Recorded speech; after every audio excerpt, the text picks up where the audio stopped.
Étape essentielle et d'une importance majeure, la taille est la première étape d'une longue série qui amènera le vigneron à construire la réussite de sa future récolte. La taille de la vigne a 3 grands objectifs. Former la souche, c'est-à-dire lutter contre son développement en longueur, provoquant un allongement exagéré des rameaux de la vigne. En termes techniques, on parle de lutte contre la crotonie. Régulariser le nombre et le volume des futures grappes de raisin pour avoir une récolte et une maturation correcte. Limiter le nombre de bourgeons pour adapter la vigne aux possibilités du milieu pour avoir une vigueur convenable et assurer la pérennité de la vigne.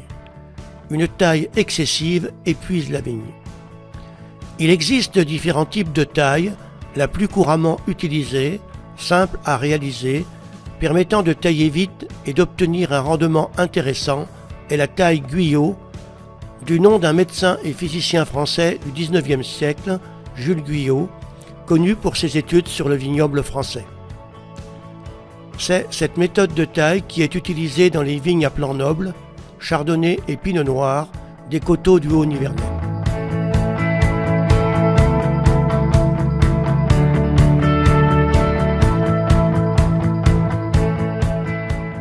Là, on a la baguette de l'année dernière. Ici, on voit la couleur du bois.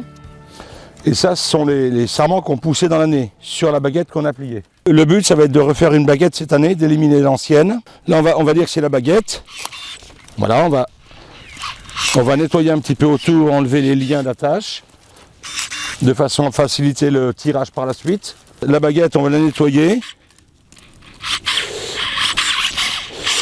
Voilà. Et on va lui mettre 5-6 yeux, voilà. Cette baguette-là sera donc, elle, ensuite pliée sur le fil du bas. Donc à chaque œil ici, il y aura une baguette qui va pousser. Et donc on va chercher le courson pour l'année prochaine. Puisque l'année prochaine, cette baguette-là sera recoupée à son tour. Donc on va faire un courson là pour rester dans l'axe du pied, où il y a un petit œil. Et puis on va mettre une petite sécurité aussi là, ici, voilà. Comme ça, l'année prochaine, on aura une baguette qui poussera comme ça ici, et une là. Et avec ces 2 baguettes-là, on fera la même chose qu'on vient de réaliser là. Et on supprimera celle-ci. Ce qu'il faut, c'est toujours aligner son pied dans le sens du rayon. Quand on travaille avec les machines, pour pas accrocher, pour garder toujours le même écart. Mais aussitôt qu'on met la tête dans son pied, on doit voir sa verge et son courson. La verge, c'est celle qui est très longue, qui va servir pour la récolte cette année. Et le courson, il est beaucoup plus court. Il va pousser 1 à 2 branches qui vont servir pour la taille de l'année prochaine. Mais on laisse entre 6 à 7 yeux, 8 maximum. Ce qui donne 8 rameaux. Parce que ces verges-là, va falloir les coucher sur le fil de fer qui est en bas, là, qui est tendu très fort, pour pouvoir la coucher comme ça, et on l'attache sur le fil. Et les rameaux poussent dans ce sens-là.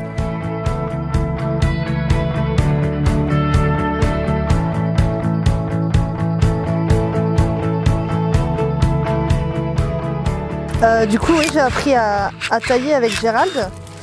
Et c'est lui qui me demandait de le suivre. Donc le soir, quand j'avais fini de tirer les bois, il me demandait de le suivre pendant 1 heure ou 2, quand il taillait. Et il m'expliquait au fur et à mesure comment il faisait. Donc j'ai mis beaucoup de temps à comprendre. Et après j'ai pris donc le sécateur et des fois je pouvais rester 1/4 d'heure, 20 minutes sur un pied avant de vouloir lui demander comment j'aurais pu le tailler. Et puis maintenant, je fais encore quelques erreurs, donc heureusement il est toujours derrière moi pour me dire si je fais bien ou non. Donc là c'est la phase tirage de bois. Donc lorsqu'on a fini de tailler le pied, on va aller retirer donc toutes les baguettes qu'on poussait l'année dernière pour les mettre en andin. Donc on fait un andin. D'autres font des tas, les sortent, les brûlent. Nous on fait un andin et on les broie. On a un broyeur, ça fait un apport ensuite pour la terre, un apport organique naturel quand le bois se détériore.